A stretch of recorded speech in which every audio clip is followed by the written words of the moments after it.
All right, on today's Something Major, we're recapping round of 16 results.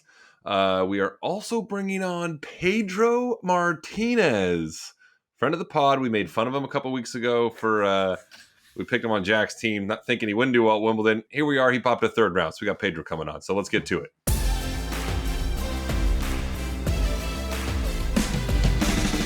All right, everyone, welcome back. Two-man show again. I got Steve Johnson, Charlie Fox, the team at SIFT, and myself. I'm fresh off the ESPN desk. That's why I'm dressed like this. I feel Stevie, underdressed. You should have put a suit on. I could do that. I feel underdressed. That's for sure. I could wait. If you want to go put a suit on right now, I'll wait 10 minutes. I'm not going to do that. Actually, yeah, don't do that. I already told you. I was going to say, guess what I just ran into? I know, and I heard you got nervous. For all the listeners of Nothing Major Nation, it's kind of a bummer for us. ESPN desk, run out Wimbledon, run into Roger Federer. Little small talk. I was going to ask him about the pod, and then I got nervous. I was going to be like, do you listen? Have you ever listened? Have you seen a clip? You think he's seen a clip? I think he's definitely seen a clip. And I think he would have said yes to be polite because he's like the nicest man on planet Earth, but ultimately don't know if we're a big enough platform quite yet. We got to work our way there. Yeah. Oh, I wasn't going to ask him to come on. I would just honestly want to be like, have you seen? He's got Instagram, but I got tight. But he's going to be here for a few more days. So if we overlap again, I'm not going to promise I'm going to ask him. I'll probably get nervous again. How smooth is that guy? I mean, he's got the suit on. He looked 10 times better than I did. You look way better than you, no offense. And you look great. Yeah, no, you just rolling through Wimbledon. Just life is good. Anyway, it was cool. Anytime you get to see Fed, it's just like a good day. You can be having the worst day ever. You bump into Roger.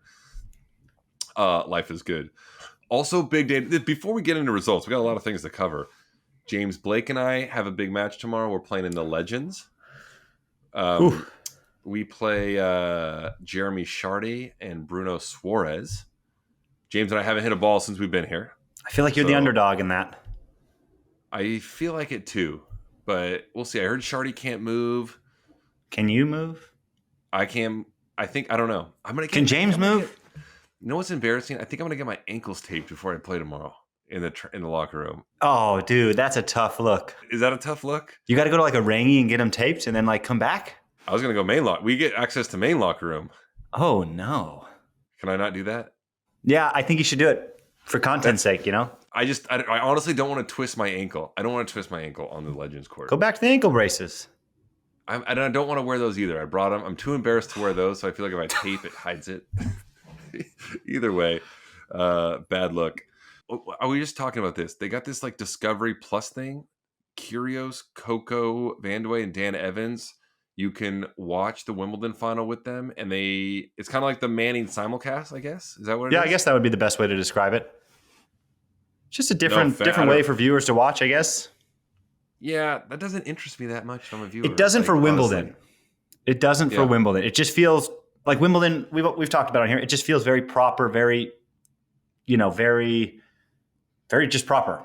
It doesn't feel like it needs the secondary silly cast as, I think it could work for like the US Open or what you guys did for TNT, having, Johnny Mac and Pat do it like on the other channels and stuff for a while and kind of bop around. I feel like it works better there. In Wimbledon, I just feel like you're Fowler, your McEnroes, you're the Cahills, you're whoever, like in the bunker, taking care of business.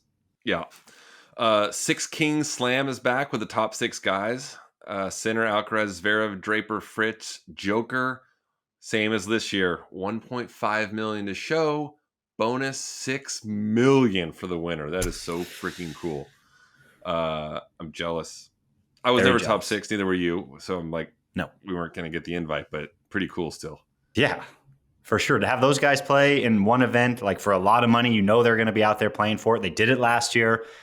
You get the best talent in the world for 3 days to play, 6-7 matches, whatever it's going to be total.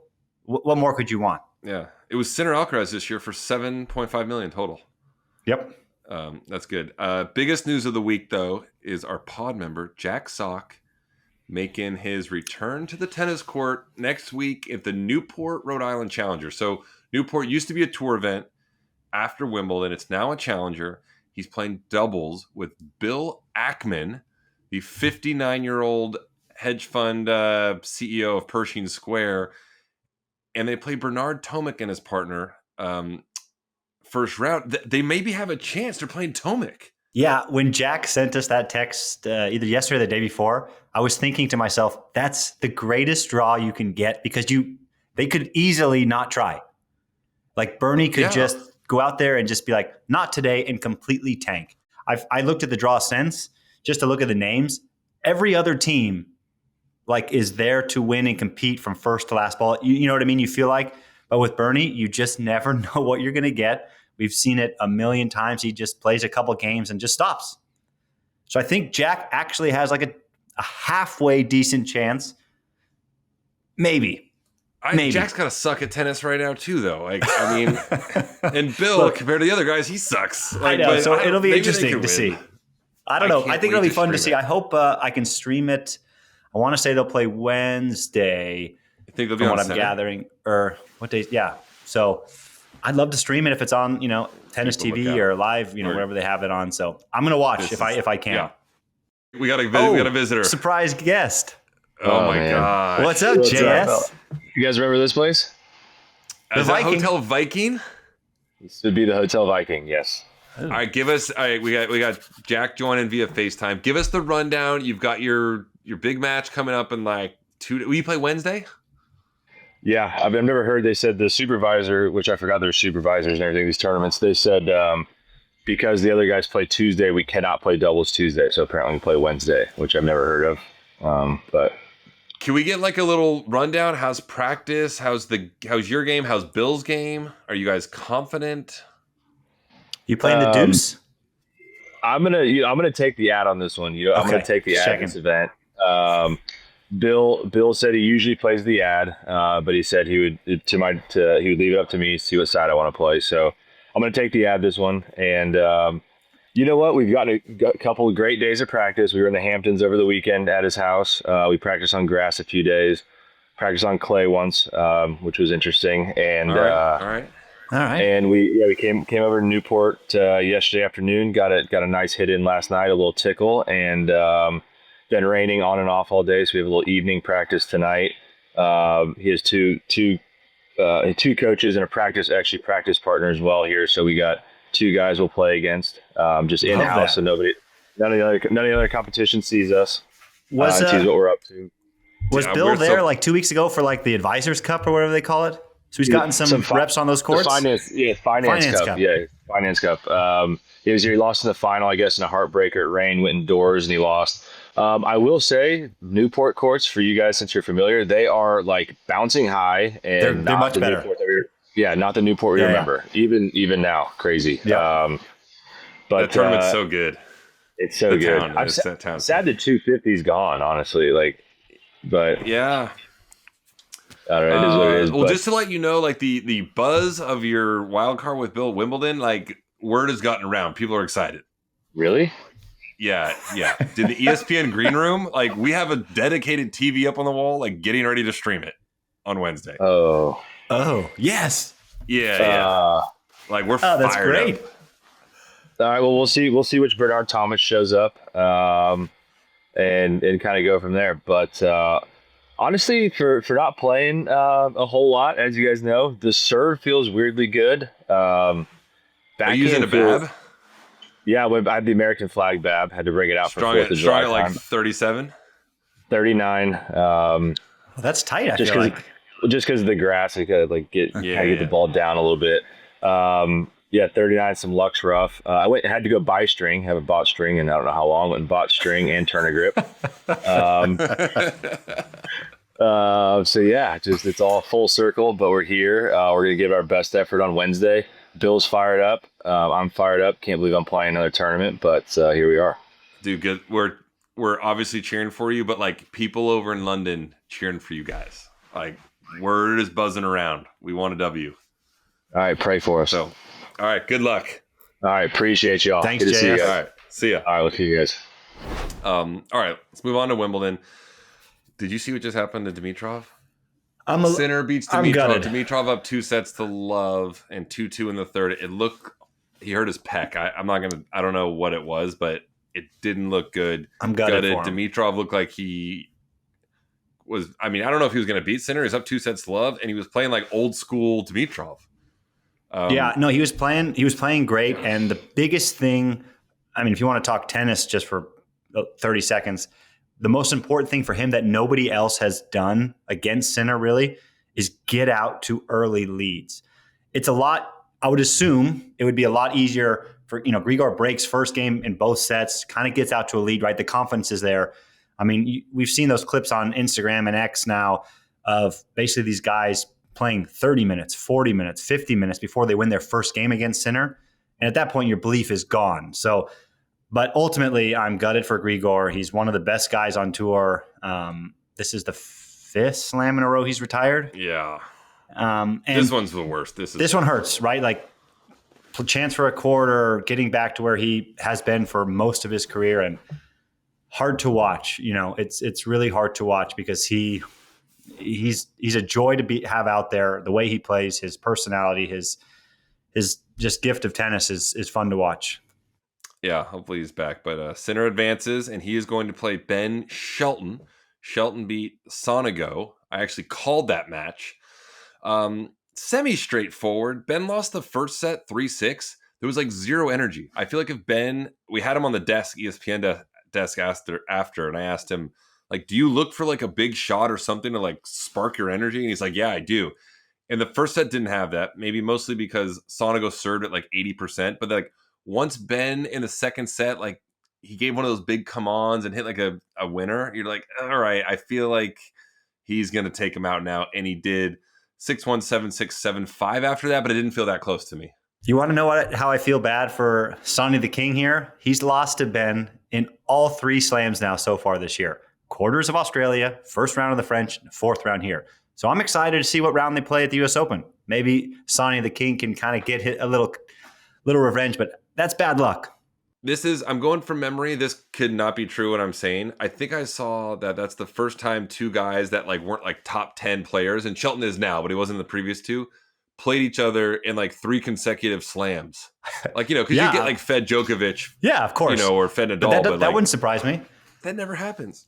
But look, bummer for Lorenzo. I mean, a guy came out and played really good in the first.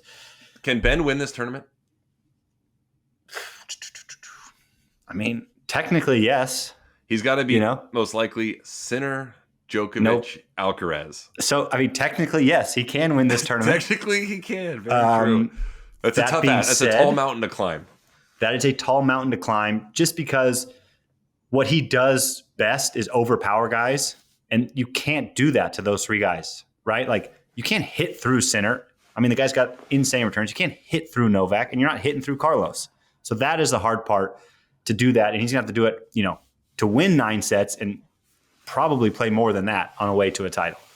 Yeah, but if there's a guy that's got a big game, it's him. Djokovic takes out. But at least his sister got an extra week off. He played the crowd. Dude, on the desk today, his sister went into the Morgan Stanley office today prior to the match. Oh, no way! In London, like she got time off, but like was still in the office today. Is she? That's incredible. But good on Ben to get her some time off. At least we think. Like, good on her for like going to the office. But I'm also like, she can get the full day off. But pretty cool. Djokovic taking out Dimitrov. How do you say his name? Like, do we know how to say his name? Alex. All right, Djokovic beats Alex. 1-6, 4-4, and 4. But this felt really tight to me. Did it feel tight to you? This was tight. This was like juicy because. I mean, when I'm watching it this morning, the first set Novak just kind of took maybe a bad set, right? Like just a horrible set. Like it was quick. It was painful for Novak. I mean, not that painful. 6-1 kind of got it out of his system. But second set was up a break, got back on serve. There was a lot of he had a 20-minute game, I think, second service game in the second, if I'm not mistaken now. Got broken. And then, he kind of gets through that set, and all of a sudden you feel like, all right, like he's going to gain momentum. He's going to kind of keep building and building. Third set, gets another 6-4, not his cleanest stuff. And you're like, okay, like he's going to figure it out. He's going to win this in 4. Ultimately, he did. But when you're down 1-4, break point, and then win 5 straight games, like that doesn't happen all the time. I mean, he won the 4th set. The 4th set, sorry, yeah. I mean, he was down. Like you're like, okay, like we're going to get to a 5th here, and then he won 12 of 13 points in a row or 13 of 14, something like that in that stretch. And it was just like, you take a 2-minute break from watching the match. You're like, oh, it's 4-all. Like, what just happened? Like, Novak just goes into lockdown mode, and just why he's the most accomplished tennis player of all time. He's still got another gear. Kobali beat Cilic. We don't need to spend that much time on this one. This was probably the most boring of the round of 16 matches. Kobali, though, takes out Marin Cilic. Kobali's good. He's good. Like, pound for pound, he packs a punch. He's going to be in the top 20.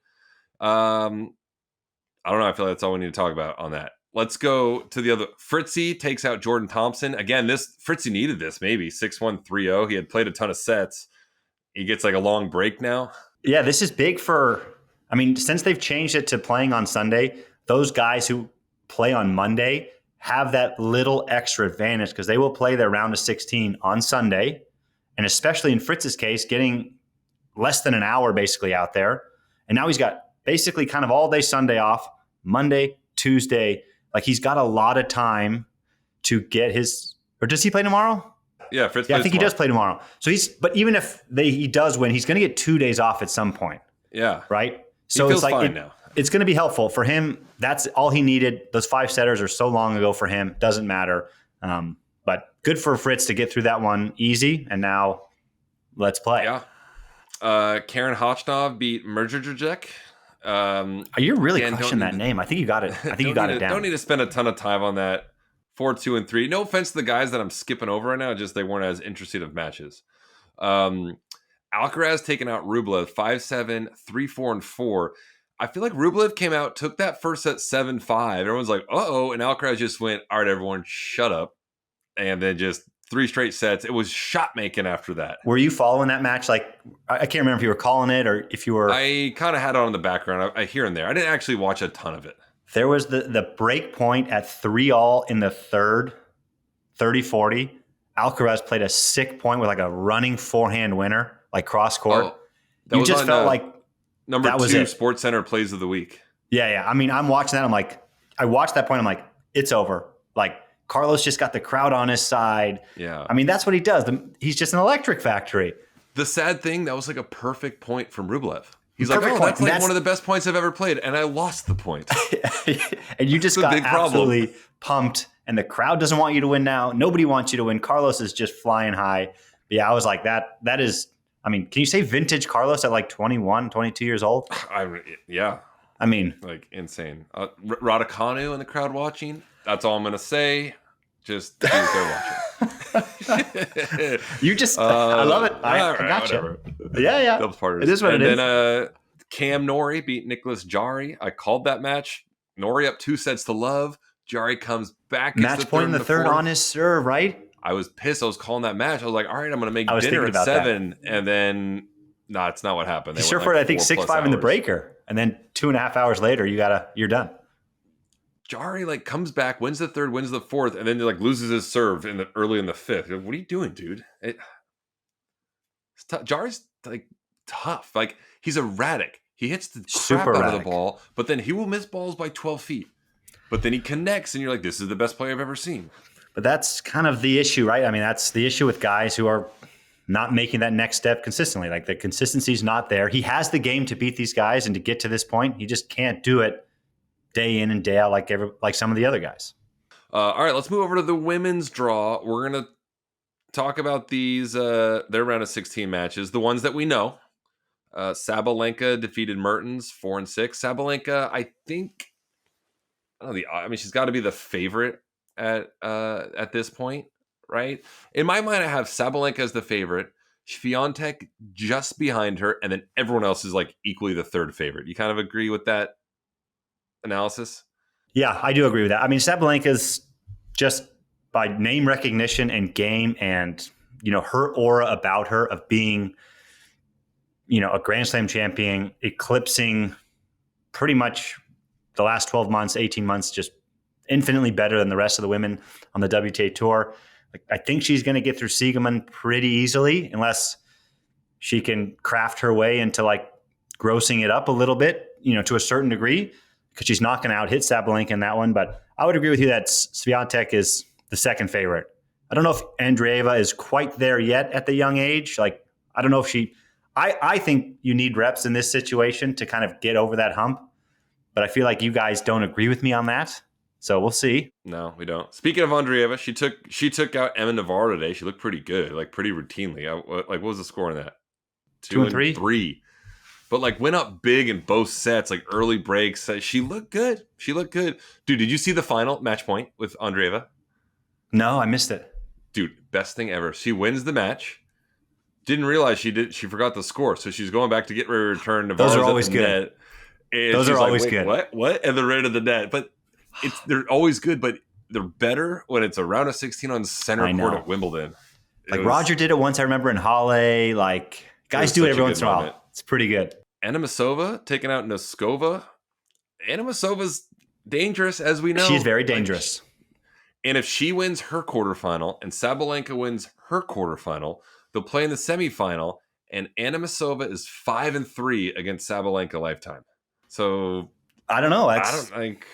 Yeah, I'm with. I mean, they both kind of play the same way, right? Like they want to control the baseline, hit through their opponent. So we'll see what that'll be best on best if they can both get there in a couple days' time. Pavlyuchenkova wins. She beat Cartel, the British girl. I like Cartel. Yeah, I know. But did you? I mean, minus like the tennis portion of that. Did you see like what happened with like the electronic line calling? It went out for 1 point. And it went out for 1 point. It was game point for Pavlyuchenkova in the second set, and the ball it misses by 3-4 inches, and they're showing it on ESPN. I'm watching from home, obviously, and in slow mo, it's way out. They're like, well, the electronic line calling didn't call it out. They call Hawkeye, right? The chair umpire's like trying to figure it out. Like, I don't get how they can't just see the replay. Like, we've watched it now 15 times at home. Just call in. Like, they have, but I don't know if I guess it has to be from Hawkeye or they can't just go off the video. That doesn't make any sense to me. I think they said it doesn't happen like, too if it goes often. out, like this is protocol. Like regardless of how far out the ball is, we replay. Which is crazy. And she ended up losing that game. That might have been the first set, actually, now that I think about it. It was the first set. I don't remember It was the first set, like 4-3, something like that. She's a veteran. She kind of let it go. Like that could easily side anyone in that situation. We also got Bencic winning. 28 years old. She's a mom, so that's she's kind of like on a resurgence. Good for her. That's incredible. She got it like on her like 5th or 6th match point. I was watching it. It was like a wild ending to that match. Swiatek beats Towson. Swiatek all of a sudden is like lights out on grass. I feel like she was awful on grass for 5 years, and like she maybe is like the best. Like Sabalenka's still probably the best, but like Swiatek playing unreal.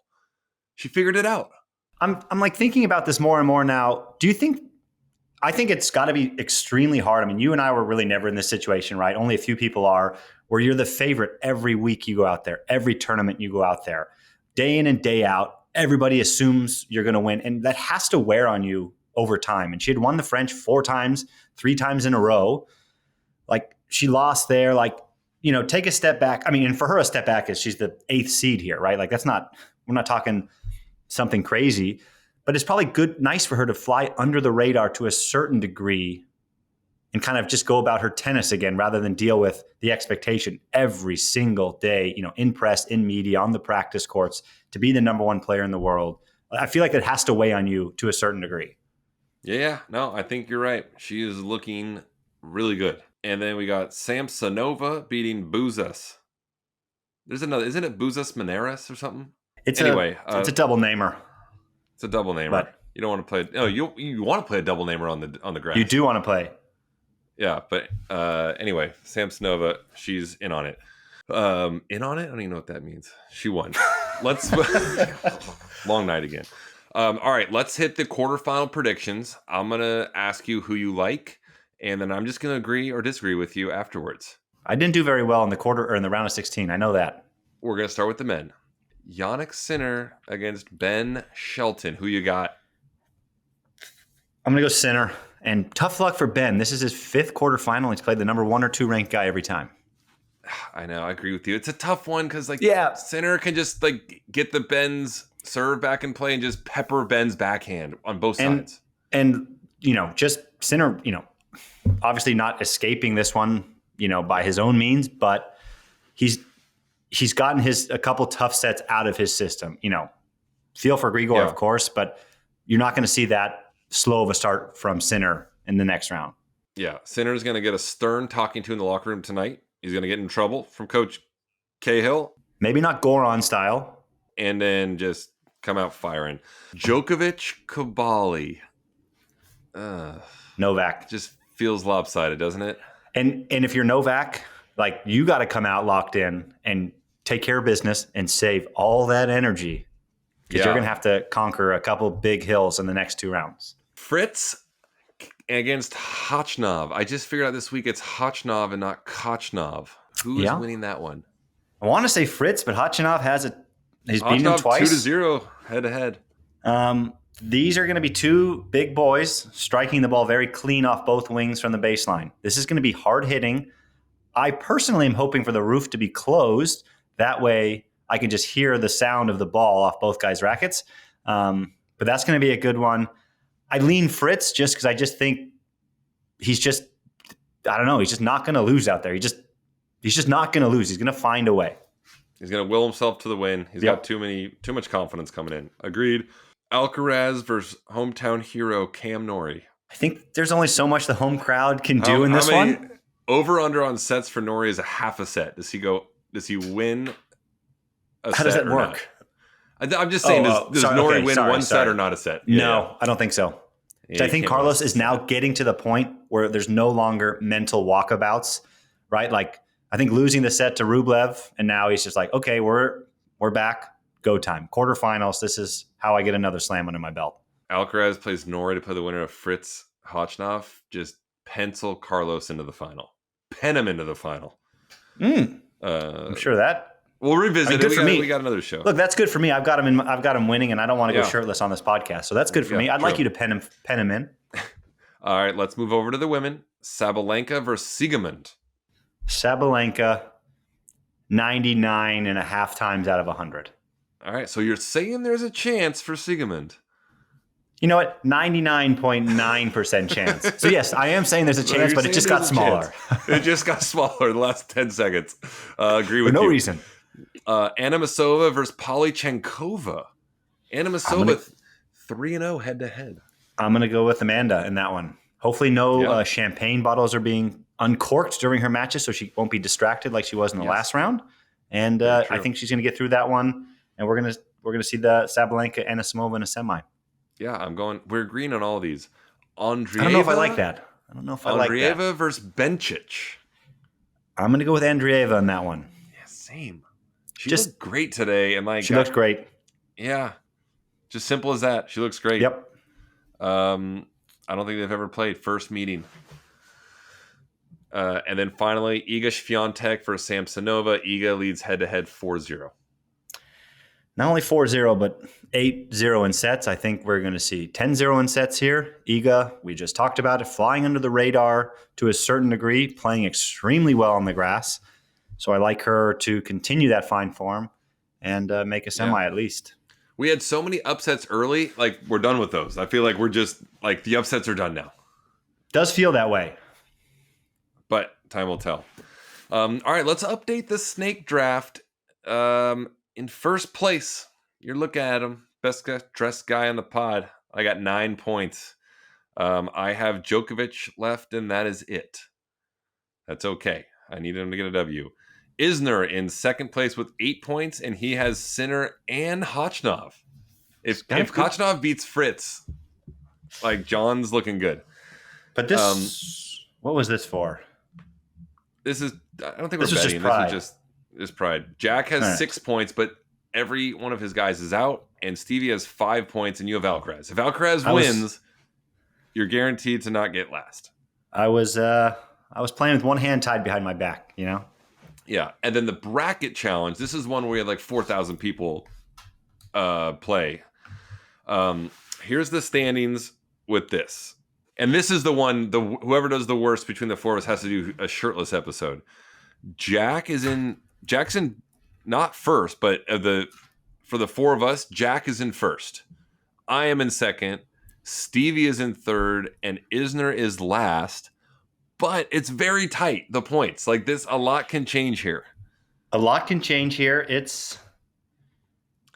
Jackson first has Sinner winning. I'm in second. I have Djokovic winning. Stevie's in third has Alcaraz winning. Isner in fourth has Djokovic winning. Yeah, I know. Like if Novak loses almost, like John can't catch me, which is good. Yeah. But I don't know. This is going to come down to the wire. We're still too close. The finals is obviously, weighted much heavier than the earlier round. So it's going to be good. It's going to be good. Yeah. All right, everyone. This is very exciting. On the pod right now, we have Pedro Martinez. So for those who weren't paying attention the last few episodes, we did a draft for Wimbledon. Stevie, myself, John, and Jack. Jack was not on the draft. So when we were picking teams, we were trying to give Jack a bad team, honestly. And one of the picks, we picked Pedro Martinez. And Pedro made the third round of Wimbledon. So first of all, apologies from all of us here on the pod. We were wrong about you. Third round, you were a grass court player. And so please accept the apology on behalf of Stevie, myself, and everyone on the pod. Don't worry, guys. It's fine. And congrats on the third round. You ran into Sinner after that. I wouldn't pick me up anyway. You wouldn't have picked you? No, I will pick other one. First question I got for you. You just got back from Wimbledon. With all the upsets this year at Wimbledon, when you guys were in the locker room, was there like a certain buzz or kind of like, does it feel different in the locker room to you when a lot of the top seeds are losing in rounds 1 and 2? Actually, as you know, in Wimbledon there are 2 lockers, and one is for the seeded and one is for the non-seeded players. So I was upstairs, and I was not watching them like very usually, only in the gym or in the warm-up area. But in the non-seeded locker, it was fun because you were watching the non-seeded guys beating the other ones. So, you guys are having a party up there. Yeah. It was not empty in the last days like it should be. Yeah, it's nice in those upstairs locker rooms, with the unseeded guys. When you get a couple upsets, you feel like, the little guy's getting a win out there. But congrats, Pedro. We knew you had it in you. We just probably thought your chances were better on the clay rather than the grass. But it's good because, look, when we predict things on this show, we generally get them completely wrong. So if we pick you, that's to do something, to not be, good on the grass. That's a good sign for you. And ultimately, no surprise. All my guys that I picked for my team were out in round 1. So it's okay. As I told you, I wouldn't pick me up anyway. You have a favorite thing about Wimbledon when you're there the last couple of weeks? Can you give people an idea of what your favorite part of the tournament is? I like when you're staying there and you watch everything around the every corner is perfect. Every man or woman who's working in the tournament is well dressed. I think you can only find all of these things in Wimbledon. Even the corridors until the center court from the locker is something totally different from other Grand Slam. So I think that's the thing that I like the most. Yeah, and for you, Pedro, kind of getting ready for the grass court events, how do you transition yourself from going from the French Open? I feel like you are a very comfortable player on the clay, translating your game to grass. And now I'm guessing, are you going back to clay in a couple of weeks to Umag and Bustad? Yes. If I'm fine from my shoulder, because I had a couple of problems in Wimbledon, I'll be playing Stade and Kitzbühel. But I'm a kind of player who likes to go a lot to the net. I think even on clay or on hard. I don't have a big serve or a big weapon, but I like to go as much as I can to the net, and I think my backhand is pretty flat as well, so it can help me a bit to approach a bit more on grass, and that's what I'm trying. I try to don't play so much spin with the forehand like I do on clay, and to try to go to the net as much as I can. Love it. All right, final one for you. Give us your prediction. Who is winning Wimbledon? You going with your countryman? Yes, I'll go with Carlos. That's probably a good pick. You could have done Carlos a favor, a couple rounds ago. Maybe you give him the scouting report. He told me, make me one favor tomorrow. He would have had you beaten Sinner, he would owe you like 100 dinners. Yes, or more maybe. Yeah, it would just be a nice gift at Pedro's door, yes, for sure. Yes, yeah. I couldn't. Amazing. All right, Pedro, thanks for stopping in again. Sorry that we made fun of you and for picking you. We're always cheering for you though. Once you won that first round, we wanted you to win the tournament. So thanks for popping on, and good luck the next couple of weeks. Thank you, guys. Pedro, thanks, buddy. Cool. Cheers. Pedro. What a guy. All right, speaking of the bracket, little shout out. Jude_14 is the current leader. And Jude, I'm assuming that's this person's name, 7 of the 8 quarterfinalists they picked. The only one they missed was Kobali. And instead of Kobali, they had Bublik in that spot. But 7 of the 8. That's incredible. Jude_14, pretty good. Leader in the clubhouse with only, 4 or 5 matches left to go. Good effort. So really we'll see how that shakes out. How's Joey Donuts doing? Can we get I just looked it up. There's like a few of them on there that are like, one's Joey Donuts, one's like the real Joey Donuts. So I don't know if he's stacking the box here. Imposter Joey Donuts? I don't know. Or he's just adding in 2 draws. I don't know. This is interesting. I don't care. But Joey he's Donuts not fan, towards the top. But, all right. He's kind of with us. Jude_14. Too good at the moment. All right, that's it. We'll be back in 2 days. We're on Instagram, TikTok, X, YouTube, at Nothing Major Show. Fire away your questions, comments. We're looking at them, reading them, getting ideas. And we'll see you guys in 2 days.